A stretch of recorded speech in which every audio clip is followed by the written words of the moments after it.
Saludos cordiales. En esta oportunidad estaremos hablando acerca de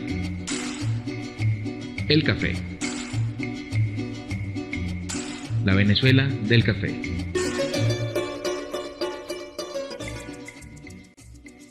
Un manjar en Venezuela. Tenemos que comenzar hablando acerca de un producto que llega hacia 1730, la fecha datada cuando comienzan los primeros cultivos de café en Venezuela. Estamos hablando entonces de los valles centrales del país, llámese Valles de Aragua, llámese Altos Mirandinos, llámese Valle de Caracas, llámese de las partes planas de las tierras ya de lo que es el actual estado Carabobo, todo lo que sería las partes de las tierras altas, de las faldas de los cerros, ya propiamente de la cordillera de la costa. Nosotros tenemos que centrar una diferencia con respecto a las tierras bajas, que era, como bien citaba Uslar Pietri en aquellos documentales de los años 80, donde comentaba que casi toda la relación de producción estaba directamente en las costas, con las colonias que venían traídas del África como parte del trabajo que se usaba en estas unidades de producción. Se iban asentando entonces esta parte afro caribeña ya directamente en las zonas de las costas. Sin embargo, el café cambia esta relación de los patrones de poblamiento, ya a los pies de monte andinos, ya lo que son las zonas de la cordillera de la costa, las tierras altas, esta zona de estas tierras ya sujetas a mayores condiciones de humedad y de temperaturas un poco más frías y húmedas, van conformando parte de la tendencia en la cual el poblamiento venezolano se centra en la región norte costera, costa, montaña, y esto trae consigo lo que es el asentamiento y los patrones de asentamiento de las principales ciudades en Venezuela. El siglo XVIII es el que marca la mayor parte de la influencia de la revolución industrial. Tenía plazas mercantiles que estaban ubicadas en las islas del Caribe y que conformaban buena parte de la Commonwealth británica, de las islas de las colonias de Inglaterra, de Reino Unido. Esto podríamos citar pues lo que sería la isla de Trinidad, lo que sería la isla de Jamaica, lo que serían algunas Antillas menores. Si nosotros tenemos que ir citando las plazas mercantiles que estaban, habría que ubicar a ciudades también dentro de ese eje que estaban ubicadas en Venezuela, principalmente Maracaibo como puerto de exportación, que tenía cerca todas las zonas productivas de los Andes. Luego las zonas que están dentro de los valles de Aragua y lo que es el actual estado Carabobo, que conformaban como puerto principal de exportación el puerto Cabello. Asimismo, los valles de Caracas y todo lo que sería la parte de los Altos Mirandinos tenía salida por el puerto de La Guaira. Así, la ruta comercial principal de exportación, que estaba ubicada dentro de lo que es Maracaibo, Puerto Cabello y Caracas en tercer lugar,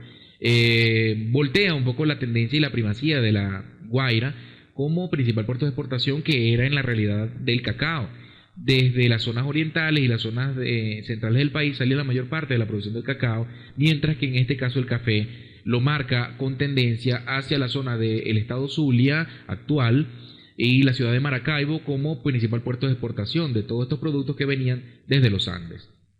Bien, estando conformada esta realidad geográfica, vamos a ver que tampoco estaba integrada. Dentro del territorio venezolano era más fácil irse por mar para llegar a Táchira, o para llegar inclusive a la ciudad de Maracaibo, que estaba en la costa, que hacerlo por vía terrestre. Las caminerías eran vías de recuas accidentadas, muy difíciles para el transporte de estos productos. Asimismo eran inseguras, sometidas a veces al ataque pues de filibusteros que podrían entonces empeorar más la situación, y esta realidad nacional no estaba consolidada, ¿no? Esto va conformando una situación en la cual gradualmente gobiernos centralizados muy fuertes y con dictaduras que permitiesen un tiempo de duración y una estabilidad política, iban a llevar a la construcción gradual de las carreteras que luego unificaron el centro y la parte occidental y oriental del país. Esta realidad, pues, de las casas comerciales y sus intereses propios en la producción de los valles de Aragua o los piedemonte andinos o lo que era la cuenca del lago de Maracaibo. Barinas también tuvo una producción importante del café, así como anteriormente también del cacao, y toda la región oriental del país, pues, que estaríamos hablando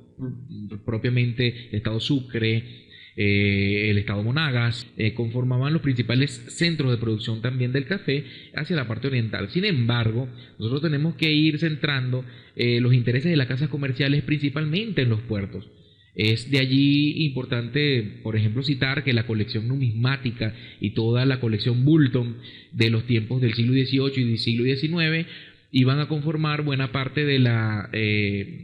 posibilidad de conexión de todo lo que era la cultura de la época hacia esos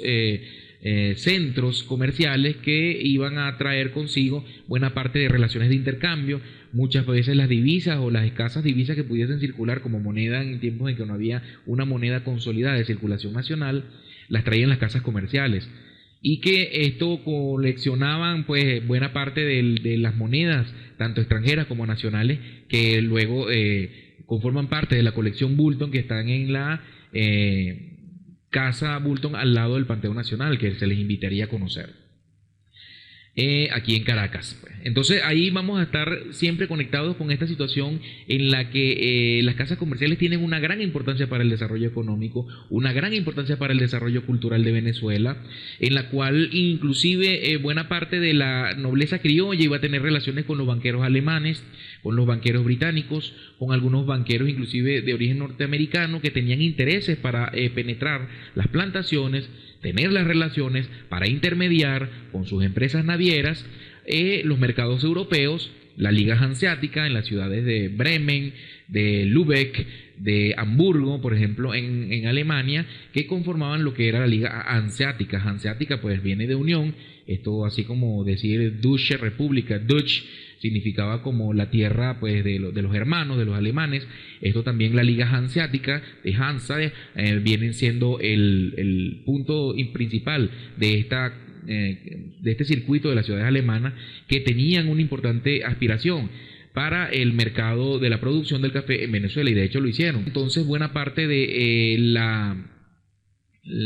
red de casas comerciales que conformaban la compra de la producción local.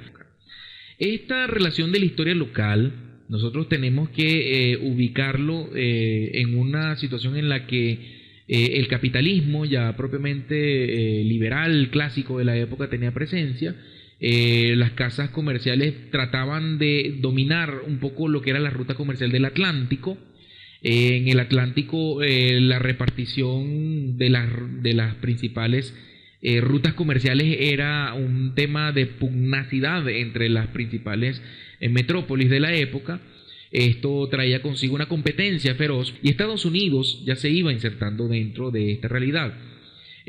Como bien mencionamos en otros documentales, como el caso de los Estados Unidos del Norte y los Estados Unidos del Sur,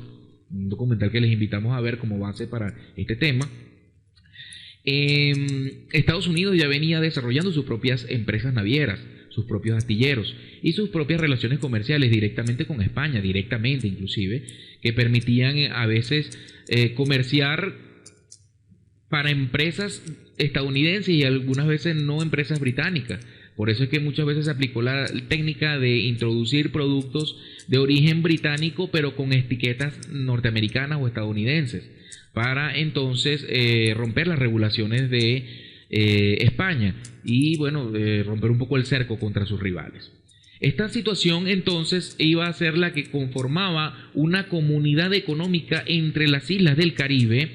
con Venezuela y estas principales ciudades como puertos de exportación, donde las casas comerciales como avanzada de relaciones internamente dentro de las unidades de producción agrícola, porque se buscaba reducir la cantidad de intermediarios en lo posible para poder tener un control de los precios en Europa, y se asentaba en territorio venezolano para ir entonces estableciendo una relación comercial directa con los productores y reducir la intermediación entonces que estaba casi siempre en las empresas navieras. Algo así como luego veremos en la empresa del petróleo,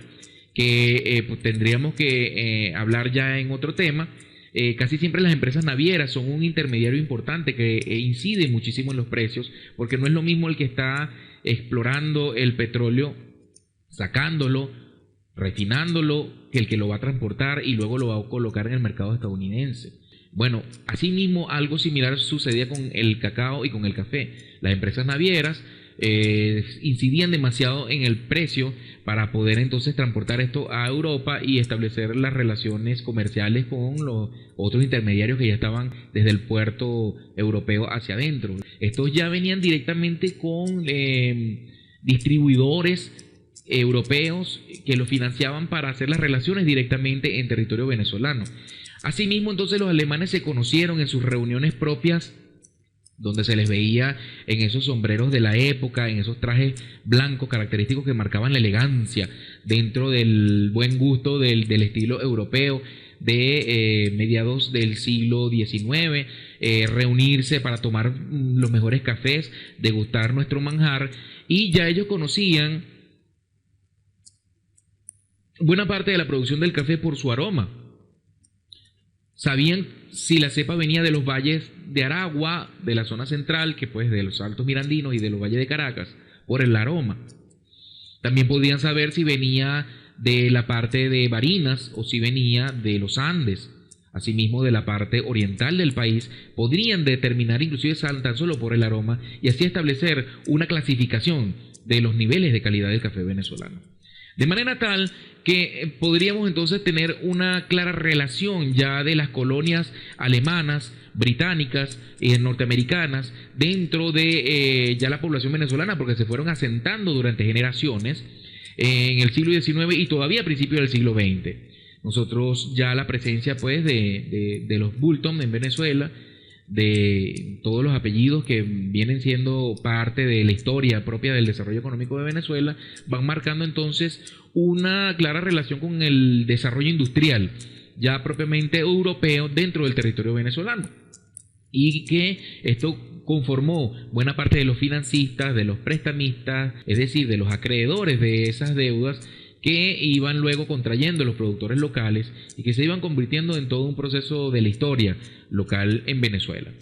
De manera tal que esta relación de pugnacidad, a veces del punto de vista político con respecto a los banqueros, se dio en el caso, por ejemplo, de Cipriano Castro, cuando después de la revolución liberal restauradora que emprende desde a los Andes con la invasión de los 60, tiene un choque después en los valles de Caracas con los banqueros de entonces, cuando empieza ya los enfrentamientos con Manuel Antonio Matos, que consigue un apoyo pues con las casas comerciales y con representantes ya de la metrópoli europea para hacer lo que fue la guerra de lo que fue la Revolución Libertadora.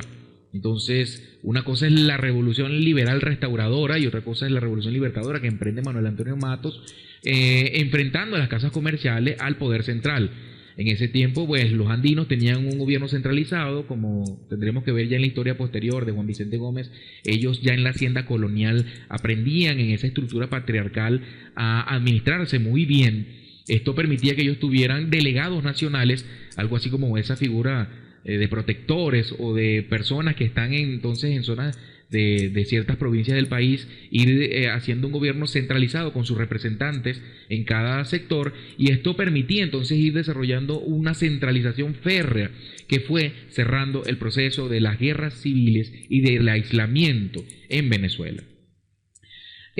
Como quiera que ya el tema de Juan Vicente Gómez parte ya de otro episodio y otra faceta y de la historia de Venezuela, vamos a dejarlo para luego referirnos a él en otro documental, para entonces cerrar este tema de la Venezuela del café. Este documental está principalmente enfocado para mis estudiantes de Geografía Económica de Venezuela de la Universidad Central de Venezuela.